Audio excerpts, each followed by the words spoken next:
हम लोग जो डिस्कस कर रहे थे, हम लोग एक डिस्कस कर रहे थे economy in short run, ISLM framework. Next IS में हम लोगों ने डिटेल में डिस्कस किया कि आईएस क्या होता है, इन्वेस्टमेंट सेविंग्स होती है, एलएम क्या होता है, it is liquidity preference money supply. उसके बाद हम लोगों ने डिस्कस किया कि आईएसएलएम फ्रेमवर्क एक साथ कैसे शॉर्ट टर्म इक्विलिब्रियम में बताता है कि कैसे आप आपका जो इंटरेस्ट रेट है और आपका जो अम, ये जी नेशनल जीडीपी है वो किस तरीके से रिलेटेड है। ये पूरा चीज हम लोगों ने प्रॉपरली डिस्कस कर लिया है। इसके बाद I told you you know ये वाला भी सब डिस्कस कर चुके हैं हम लोग। Now next we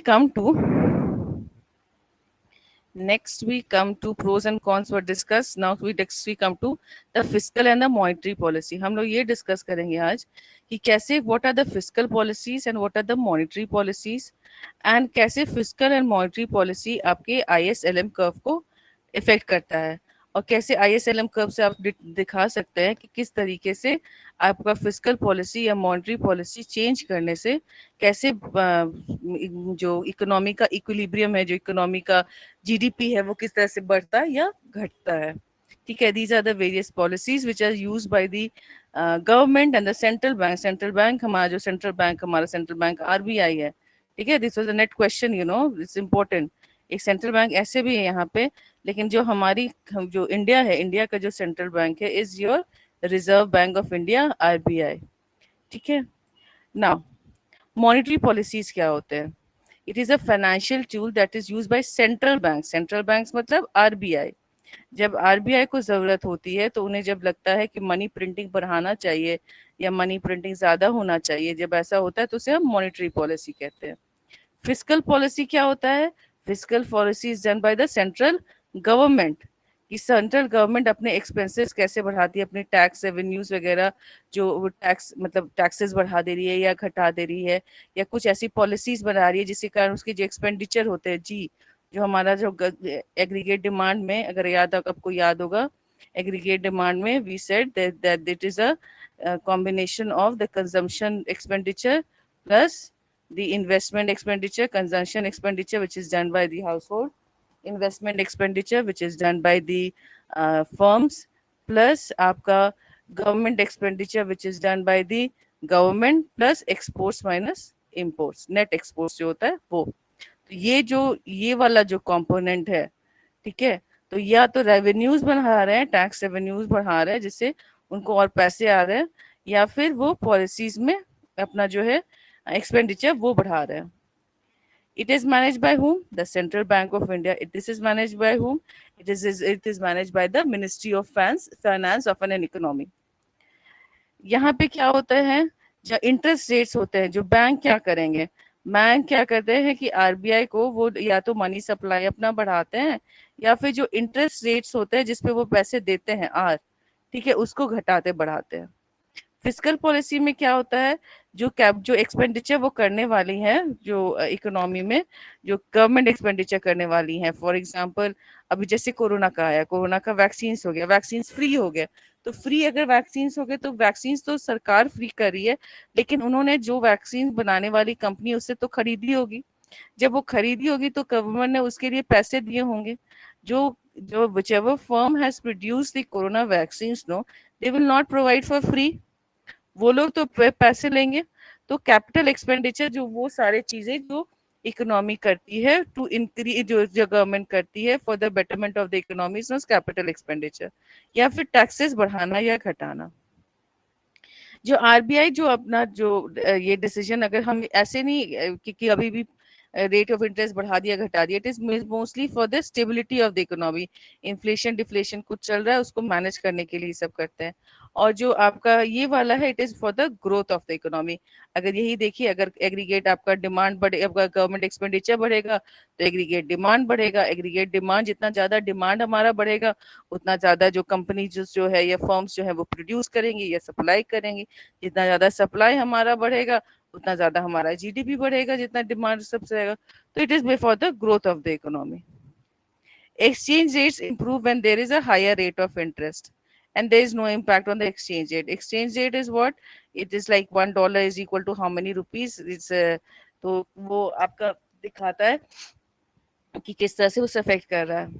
monetary policy targets inflation in the company, ठीक है, कि आपका कैसे, अगर what is inflation, inflation is their detail in the third और द फोर्थ चैप्टर। तो इन्फ्लेशन में हम लोग प्रॉपर पढ़ेंगे कि क्या होता है कि for some reasons the prices of the demand goes up and the supply is not so much, so the prices of the commodity also goes up, ठीक है। तो धीरे धीरे ना बहुत अनस्टेबिलिटी होती है इकोनॉमी में, तो उसको ना वो लोग रेट बढ़ा देते हैं, तो रेट अगर बढ़ा देते हैं ना तो अपने आप प्राइस कम होने लगता है। तो ये इन लॉन्ग रन होता है, and we will discuss this in detail, ठीक है। Right now all you have to remember is this monetary policy, it targets the inflation of the economy. Fiscal policy को कोई इफेक्ट नहीं होता उस तरह में।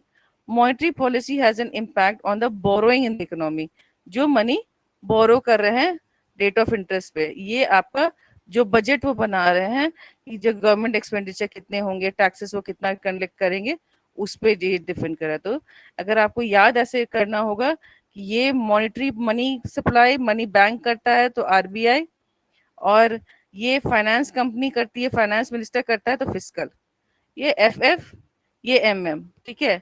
मनी सप्लाई कर रहा है बैंक, तो मॉनेटरी पॉलिसी, फाइनेंस मिनिस्टर कर रहे हैं fiscal policy, right. As simple as that. इसे याद करने में आसानी हो जाएगा, ये वर्ड आप कंफ्यूज नहीं करेंगे। Now the next question is like what how does ISLM curve model it explain helps in explaining the role of fiscal and the monetary policies. So some of it explained earlier, again going through it. With the help of ISLM curve model, we can explain how the intervention of the government with proper fiscal policy and monetary policy can influence the level of economic activity. कैसे economic activity चल रहा है, that is the income and employment. अगर economic activity चल रही है ज़्यादा, काम हो रहा है ज़्यादा, तो इनकम भी बढ़ा हुआ रहेगा, इनकम बढ़ा हुआ रहेगा, साथ ही साथ एम्प्लॉयमेंट भी बढ़ा रहेगा, काम हो रहा है तो लोगों को काम मिल रहा है। अब ये कैसे एक्सप्लेन कर रहे हैं ये देखें जरा। ये देखिए हमारा ISLM कर्व है, ये हमारा ओरिजिनल, ये IS है, ये LM है, ठीक है। ये रेट ऑफ इंटरेस्ट है, ये नेशनल इनकम है। Fiscal policy, as I said, who does the fiscal policy? The finance minister does the fiscal policy. Finance minister does the fiscal policy मतलब हमारी सेंट्रल गवर्नमेंट करती है। मतलब बेसिकली गवर्नमेंट का expenses बढ़ रहा है या घट रहा है, या टैक्सेस जो है वो बढ़ रहा है या घट रहा है, ठीक है। तो अगर ये let us explain how ISLM model shows the increase in government expenditure. Government expenditure अगर हम लोग बताते हैं, अगर एडी अगर दिखा रहे हैं गवर्नमेंट एक्सपेंडिचर, चलिए एक तो AD is equal to consumption expenditure plus which is done by the household plus government expenditure which is done by the government plus आपका क्या कहते हैं ये investment expenditure which is done by the firms, plus let us consider this as a closed economy for the time being, right? अभी हमारा जो है, ये हमारा जो ओरिजिनल IS कर्व है वो यहाँ पे है। अभी उन्होंने क्या किया, अभी उन्होंने ये मान लीजिए बढ़ा दिया। अगर गवर्नमेंट एक्सपेंडिचर उन्होंने बढ़ा दिया, ठीक है, तो क्या होगा, आपका एग्रीगेट डिमांड भी बढ़ जाएगा। If the government expenditure, if the government expenditure goes up, government decide किया कि अब हम ज्यादा एक्सपेंस करेंगे, तो इसका क्या मतलब हुआ, जो गवर्नमेंट डिसाइड करिए कि वो ज्यादा एक्सपेंडिचर करेगी, तो इसका क्या मतलब हुआ कि उसका एग्रीगेट डिमांड जो है वो भी बढ़ जाएगा। एग्रीगेट डिमांड जो है वो भी बढ़ जाएगा। अगर एग्रीगेट डिमांड आपका बढ़ जाएगा मतलब क्या हुआ, जो आपका इनकम है, इन्वेस्टमेंट है, मतलब जो एडी है वो आपका बढ़ जा रहा है, तो आपका IS कर्व जो होता है वो इस तरफ आगे टुवर्ड्स राइट शिफ्ट कर जाता है। Forget about this multiplier thing, it is not required right now in our syllabus, but it is it वो जो increase करता है, it is delta G into some multiplier as per the Keynesian model. अब क्या हुआ, हमारा IS curve तो आगे शिफ्ट कर गया, LM कर्व तो वैसे ही जैसे ही था वैसे ही है। तो नया इक्विलिब्रियम, जो पहला इक्विलिब्रियम पॉइंट E पे था जब रेट ऑफ इंटरेस्ट R1 था, जब आपका नेशनल इनकम Y1 था, अभी क्या किया सरकार ने, सोचा कि नहीं हमें एक्सपेंसेस ज्यादा करना है। जब भी उन्होंने एक्सपेंडिचर के बारे में ज्यादा सोचा तो IS कर्व आगे बढ़ गया। तो अभी क्या हुआ, नया इक्विलिब्रियम बी पे आ गया। जब नया इक्विलिब्रियम बी पे आया तो रेट ऑफ इंटरेस्ट क्या हुआ, रेट ऑफ इंटरेस्ट अभी बढ़ गया, और साथ ही साथ आपका जो ये Y2 है, जो रेट ऑफ नेशनल इनकम है, नेशनल इनकम भी बढ़ जा रहा है।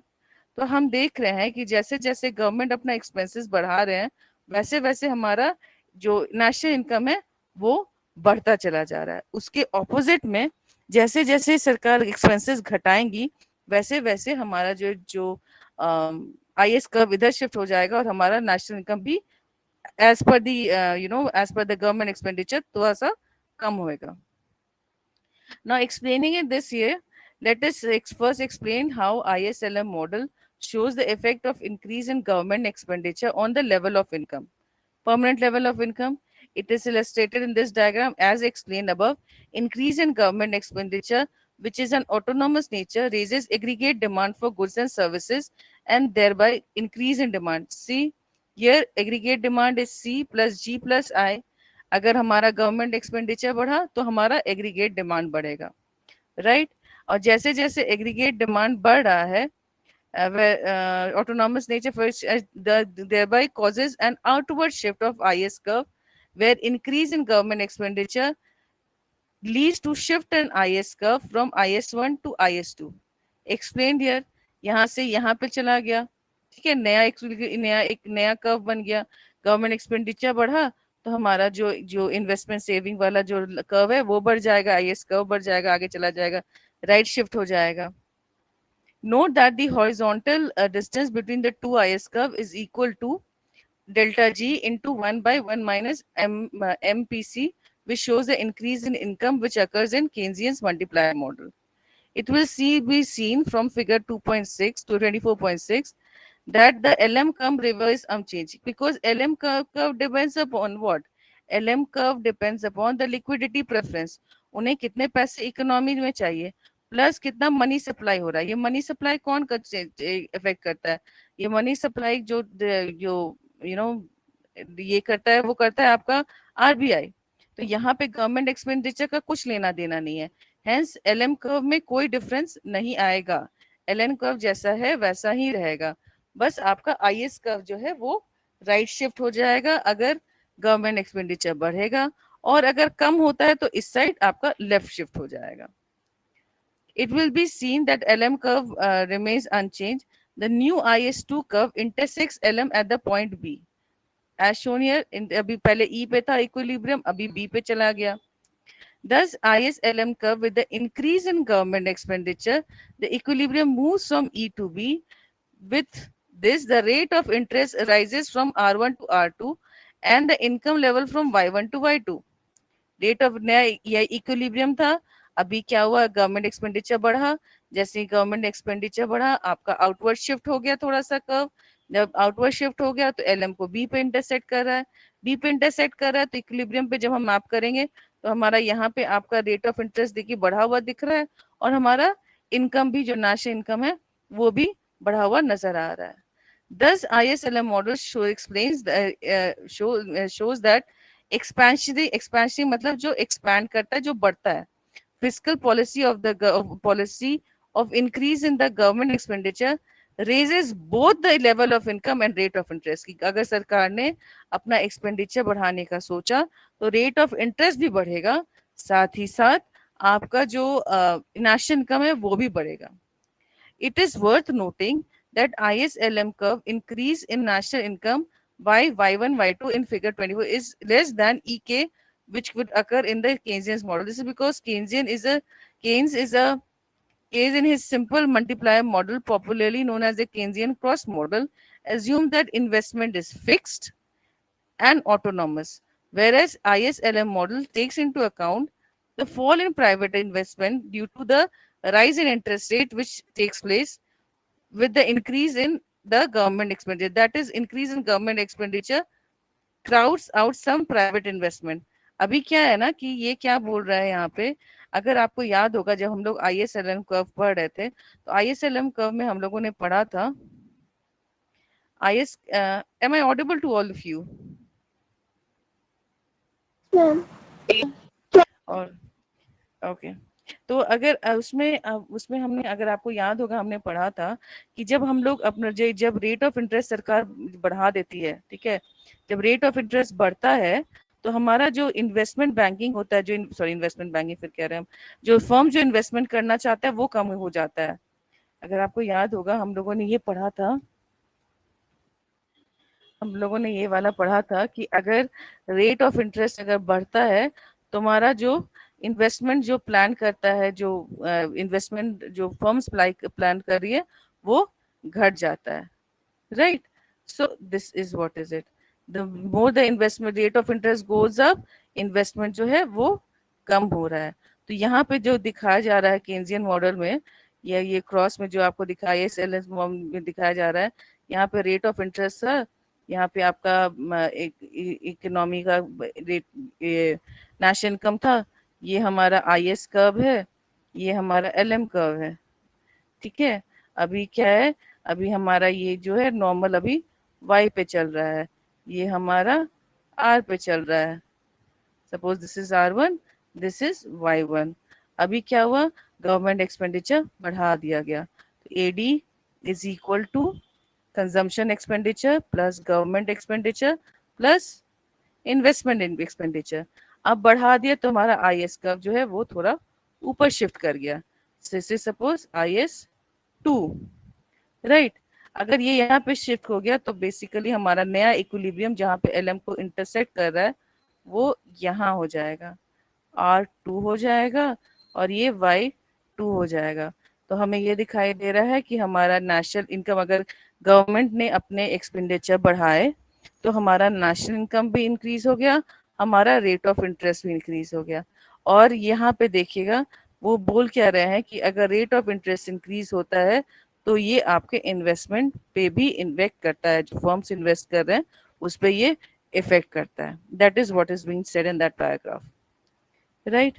Likewise, it can be illustrated the reduction of government expenditure will cause a rightward shift in IS curve, and the LM curve unchanged will lead to fall in both rate of interest and the level of income.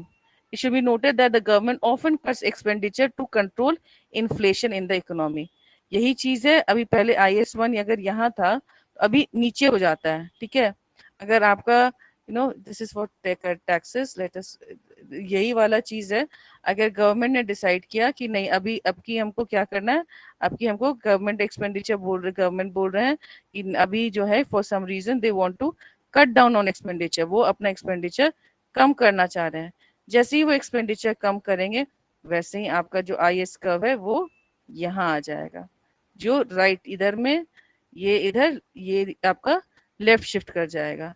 आपका नया equilibrium जहाँ पे cut कर रहा है वो ये हो गया, एंड वो ये हो गया। उसके बाद ये आपका सपोज R3 है, ये आपका सपोज Y3 है। तो आप ये देख सकते हैं कि जैसे ही वो गवर्नमेंट एक्सपेंसेस अपना कम किया, हमारा नेशनल इनकम कम हो गया, साथ ही साथ हमारा रेट ऑफ इंटरेस्ट कम हो गया। रेट ऑफ इंटरेस्ट कम होएगा तो क्या होगा, यहाँ पे रेट ऑफ इंटरेस्ट अगर कम होगा तो जो बैंक्स इन्वेस्ट, जो फर्म्स इन्वेस्ट कर रहे हैं वो बढ़ जाएगा, ठीक है? So everything falls into equilibrium in long run, but हम लोग यहाँ पे बात कर रहे हैं, इन हम लोग जो ISLM कर्व का बात करते हैं, हम लोग बेसिकली शॉर्ट रन इक्विलिब्रियम के बारे में देखते हैं, शॉर्ट रन इक्विलिब्रियम के बारे में देखते हैं। द नेक्स्ट थिंग इज, एक तो गवर्नमेंट ने क्या किया, एक तो गवर्नमेंट कर सकती है कि वो अपना एक्सपेंसेस रेगुलेट कर सकती है, या तो बढ़ा सकती है या तो घटा सकती है। दूसरा क्या कर सकते हैं, वो टैक्सेस को रेगुलेट कर सकते हैं, या तो टैक्सेस बढ़ा सकते हैं या तो टैक्सेस घटा सकते हैं। And now for some reason they are causing a change in taxes also, right? So an alternative measure for expansionary fiscal policy, fiscal again done by the finance minister, which may be adopted, is the reduction in the taxes, which through increase in disposable income of the people raises consumption. Disposable income is what? Again, disposable income. See, what happens is हमारा, how to write? Okay. जब हम लोग aggregate demand लिखते हैं, aggregate demand is equal to consumption expenditure, let me write it here. All right. Aggregate demand is equal to your consumption expenditure, which is a function of your y minus t। मतलब क्या कि plus g plus I plus, it is not a c into y minus t, c is a function of y minus t। This is your disposable income, this is your disposable income, ठीक है? This is your disposable income. जब हमारी income मान लीजिए 10,000 रुपए रहती है, अगर हमारी इनकम जो है वो 10,000 रुपए है, और अगर हमने टैक्सेस पे करने हैं 1,000 रुपीज, तो हम कितने पैसे खर्च कर सकते हैं? हम सिर्फ 9,000 ही खर्च कर सकते हैं। 9,000 से ज्यादा हम खर्च नहीं कर सकते। तो 9,000 which is available to us which we can spend is known as the disposable income। ठीक है, अब देखिए, अगर हम लोग सिंपल से ये वाला ग्राफ को देखें, तो जैसे जैसे टैक्सेस बढ़ेगा वैसे वैसे डिस्पोजेबल टैक्सेस अगर सरकार बढ़ा रही है, अगर टैक्सेस सरकार बढ़ा रही है, तो इससे क्या होगा? मेरे पास मान लीजिए मेरा इनकम, मान लीजिए अगर 10,000 रुपए थे, ठीक है, इनकम मेरा 10,000 रुपया था। पहले टैक्सेस जो था वो 1,000 रुपया था। तो मेरा डिस्पोजेबल इनकम क्या हो गया? मेरा डिस्पोजेबल इनकम जो इनिशियल वाला, जो मान लीजिए 9,000 रुपया हो गया। तो एग्रीगेट डिमांड जो होगा वो 9,000 रुपए का हम डिमांड कर सकते हैं। लेकिन सरकार ने टैक्सेस बढ़ा दिए। अगर सरकार ने टैक्सेस बढ़ा दिए, इफ द सरकार इज इंक्रीजिंग, सपोज उन्होंने 2,000 रुपए कर दिए, तो अब मेरे पास डिस्पोजेबल इनकम कितना रहा? अब मेरे पास डिस्पोजेबल इनकम सिर्फ 8,000 रुपया रहा। तो अब हम एग्रीगेट डिमांड किस चीज से कर सकते हैं? अब हम सिर्फ 8,000 करते हैं। तो सरकार अगर टैक्सेस बढ़ाती है, तो बेसिकली एग्रीगेट डिमांड आपका, जो कंजम्पशन एक्सपेंडिचर जो हम कर रहे हैं, जो डिस्पोजेबल इनकम मेरे पास है, वो घट जाएगा। अगर वो घट जाएगा, तो जो हम एग्रीगेट डिमांड जो हम कर रहे हैं वो भी घट जाएगा। Right, I hope this is clear. Because disposable income is what is, it's like I have 10,000 rupees, the taxes is 1,000 rupees, हमने डिडक्ट किया 9,000, हमारे पास डिस्पोजेबल इनकम कितना पैसा मेरे पास भैया बच रहा है, हम जिससे जो हम खर्चा कर सकते हैं, तो 9,000 रुपया। तो 9,000 रुपया अगर मेरे पास बचता है, तो यहाँ पे 9,000 रुपया आ रहा है। लेकिन तो एग्रीगेट डिमांड जो आपका हाउस होल्ड जो ये कर रहा है, वो सिर्फ 9,000 का कर रहा है। लेकिन वही टैक्सेस सरकार ने बढ़ा दी। अगर टैक्सेस सरकार ने बढ़ा दिया, वो 2,000 रुपया कर दिया, तो क्या हो जाएगा? मेरा जो डिस्पोजेबल इनकम है, जो हम डिमांड कर सकते हैं, जिसके वजह से हम जितने पैसे से हम खरीद सकते हैं, जो इकोनॉमी में जा सकते हैं, वो घट गया। अब तो वो 8,000 रुपए हो गए। अगर ये 8,000 रुपए हो गए, तो अब हम जो है इकोनॉमी में, हम सिर्फ यहाँ पे 8,000 रुपए का डिमांड कर सकते हैं। तो जैसे जैसे मेरा टैक्सेस बढ़ता गया, वैसे वैसे मेरा कंजम्पशन एक्सपेंडिचर घटता गया, वैसे वैसे एग्रीगेट डिमांड भी घटता गया। राइट, सो यहाँ पे अगर आप देख सकते हैं, an alternative measure of expansionary fiscal policy which may be adopted in reduction in taxes, which through increase in disposable income of the people raises consumption demand of the people. As a result, the cut in taxes causes shift towards the right. ठीक है, अगर सरकार अपना taxes कम कर रही है, alternatively हमने क्या किया, सरकार सरकार अगर टैक्सेस बढ़ा रही है, तो हमारा डिस्पोजेबल इनकम जो है वो कम हो रहा है, कंजम्पशन एक्सपेंडिचर, डिस्पोजेबल इनकम कम हो रहा है, और डिस्पोजेबल इनकम कम हो रहा है, तो एग्रीगेट डिमांड भी कम हो रहा है। ऑल्टरनेटिवली अगर सरकार ने टैक्सेस घटा दी, तो क्या होगा? एग्रीगेट डिमांड जो है वो बढ़ जाएगा। यही है ना, कि अगर बढ़ा रहा है, अगर टैक्सेस जो है सरकार जो है, सरकार टैक्सेस घटा देते हैं, तो क्या होगा? आपका एग्रीगेट जो डिमांड है वो बढ़ जाएगा। तो इससे क्या होगा? आपका कंजम्पशन एक्सपेंडिचर बढ़ेगा, एग्रीगेट डिमांड बढ़ेगा। एग्रीगेट अगर डिमांड बढ़ गया, तो हमारा क्या होगा? हमारा जो शिफ्ट हो जाएगा टुवर्ड्स राइट, जो आईएस कर्व है टुवर्ड्स राइट शिफ्ट हो जाएगा। And now you see the new equilibrium is here, y2, this is r2। अभी क्या होएगा कि आपका जब सरकार अपना टैक्सेस घटा रही है, तो नेशनल इनकम भी बढ़ेगा और रेट ऑफ इंटरेस्ट भी बढ़ेगा। अगर रेट ऑफ इंटरेस्ट बढ़ेगा, अगर सरकार टैक्सेस घटा रही है, रेट ऑफ इंटरेस्ट जो है वो अगर बढ़ रहा है, तो आपका क्या होगा? आपका इन्वेस्टमेंट जो फर्म्स वगैरह कर रहे हैं वो बढ़ेगा। Let me explain this to you again. It is like this, ठीक है। अभी जो हम लोग पहले बात कर लिए कि सरकार क्या कर रही है जब अपना एक्सपेंडिचर बढ़ा रही है। अभी हम लोग बात कर रहे हैं जब सरकार अपना हमारी टैक्सेस बढ़ा रही है तो घटा रही है। तो हमने कहा था जो एडी हमारा होता है, aggregate demand is equal to consumption expenditure which is your disposable income which is a function of your Y minus T, plus आपका गवर्नमेंट एक्सपेंडिचर, प्लस आपका इन्वेस्टमेंट एक्सपेंडिचर। अभी क्या होएगा? अभी अगर मेरे पास 10,000 रुपए इनकम है, अगर मेरा 10,000 इनकम है, right, if my income is rupees say 10,000, so and I pay taxes of say I pay taxes of say 1,000, तो मेरे पास डिस्पोजेबल इनकम कितना होगा, मेरे पास डिस्पोजेबल इनकम सिर्फ 9,000 रुपया होगा। ठीक है, वही चीज अगर मेरा इनकम सेम रहा, इनकम मेरा 10,000 ही रुपया रहा, सरकार ने टैक्सेस घटा दिया, सरकार ने टैक्सेस घटा करके 500 रुपए कर दिए, राइट। तो अभी डिस्पोजेबल इनकम क्या होगा, अभी डिस्पोजेबल इनकम मेरा 9,500 रुपए रहेंगे।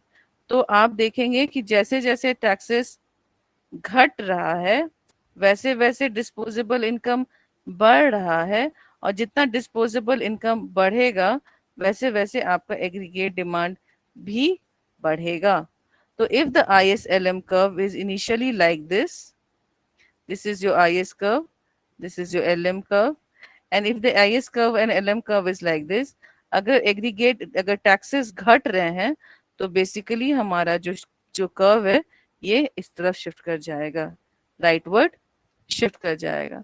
तो अगर इनिशियल जो आपका यहाँ पे आ रहा है, सपोज दिस इज y1, तो now it will be y2, and if the initial rate of interest was R1 at equilibrium, now it is R2. So you see, the जितना टैक्सेस घटेगा उतना ज्यादा नेशनल इनकम बढ़ेगा और हमारा rate of interest भी बढ़ेगा, रेट ऑफ इंटरेस्ट भी बढ़ेगा, right. So this is it. And on the other hand, the government intervenes in the economy, reduces inflationary pressure. It will raise the rates of personal taxes to produce disposable income. Basically, वो काम यही करते हैं कि वो inflation को control करने में हेल्प करते हैं, सॉरी स्टेबिलिटी को मेंटेन करने में करते हैं ना। Next is your monetary policy. Monetary policy क्या होता है, मॉनेटरी पॉलिसी होता है जो मनी का पॉलिसी होता है, मनी सप्लाई का पॉलिसी होता है। मनी सप्लाई का पॉलिसी कौन कंट्रोल करता है, मनी सप्लाई का पॉलिसी हमारा सेंट्रल बैंक कंट्रोल करता है। इंडिया का सेंट्रल बैंक कौन सा होता है, इंडिया का सेंट्रल बैंक आपका RBI होता है, राइट, RBI होता है। So through making appropriate changes in the monetary policy, the government can influence the level, the government can influence the level of economic activity कि कितने economic activity चल रहे हैं, ठीक है। Monetary policy can also be expansionary or contractionary depending on the prevailing economic situation. ISLM model can be used to show the effect of expansionary and tight monetary policies. As has been explained above, a change in money supply causes shift in LM curve. Expansion in money supply, अगर ज्यादा money supply होगा आपका economy में तो right shift कर देगा, और decrease होएगा तो लेफ्ट शिफ्ट कर देगा। Now it is like this, अगर आपका ISLM कर्व जा रहा है, ठीक है, ये आपका IS है, ये LM है, ठीक है। अगर आपका मनी सप्लाई बढ़ा रहा है तो इस तरफ आ जाएगा, अब मनी सप्लाई घटा रहे हैं अगर इकोनॉमी में तो इधर में आपका आ जाएगा। Suppose the economy is in grip of recession, recession चल रहा है, तो गवर्नमेंट क्या करेगी, through central bank adopts expansionary measures कि उसमें और मनी सप्लाई करेगी ताकि हम लोग को इकोनॉमी को आउट रिसेशन से बाहर निकाल सके। Thus, it takes measures to adopt money supply to economy. The increase in money supply, the state of liquidity preference कि आपके पास कितना कैश चाहिए, or the demand for the money remains unchanged.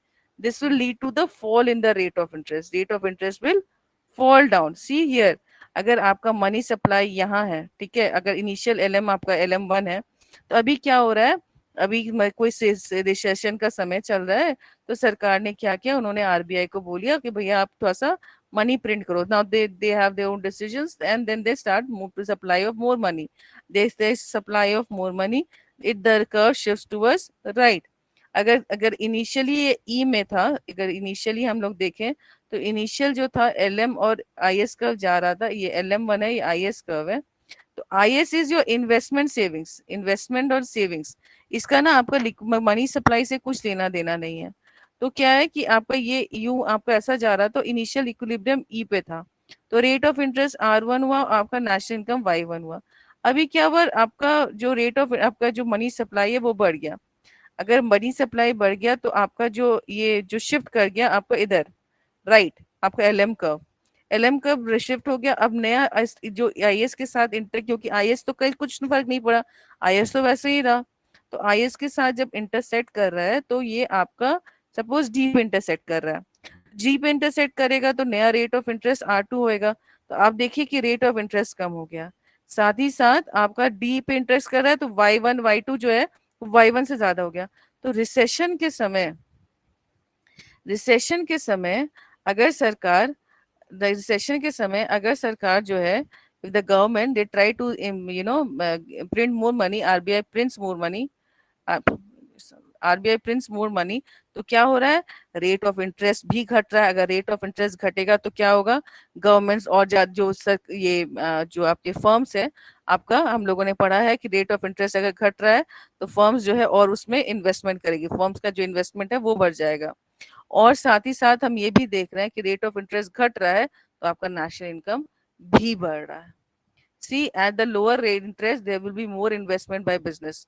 Rate of interest घट रहा है, you've seen if the rate of interest falls down, the investment made by the firms increases, it goes up, right? More investment will cause aggregate demand and rise in income level. This implies that the expansion of money supply LM will shift the curve towards right. As a result, the economy will fall back into equilibrium, वापस equilibrium आ जाएगा, and the rate of interest will fall from R1 to R2 घटेगा, national income will increase from Y1 to Y2 बढ़ेगा. Thus, ISLM model shows that the expansion of money supply lowers income rate and lowers interest rate and raises income. Lower किया interest rate and बढ़ाया आपका income. We have also indicated what is called monetary transmission mechanism. That is how ISLM curve model shows the expansion of money supply leads to the increase in aggregate demand for goods and services. ठीक है, कि अगर आप monetary supply बढ़ा रहे हो तो क्या होगा कि अगर आप मॉनेटरी सप्लाई हम बढ़ा रहे हैं तो एग्रीगेट डिमांड जो है वो बढ़ेगा, क्योंकि मॉनेटरी मनी का सप्लाई हम बढ़ा रहे हैं। ठीक है, मनी सप्लाई बढ़ा रहे हैं, तो मनी सप्लाई बढ़ा रहे हैं तो हमारा जो है इन्वेस्टमेंट जो लोग है वो ज्यादा करेंगे। तो अगर मनी सप्लाई इकोनॉमी में है तो डिमांड जो एग्रीगेट डिमांड है वो भी आपका बढ़ेगा, और जो रेट ऑफ इंटरेस्ट जो है वो भी कम हो रहा है, तो टोटल लेके आपका नेशनल इनकम बढ़ रहा है।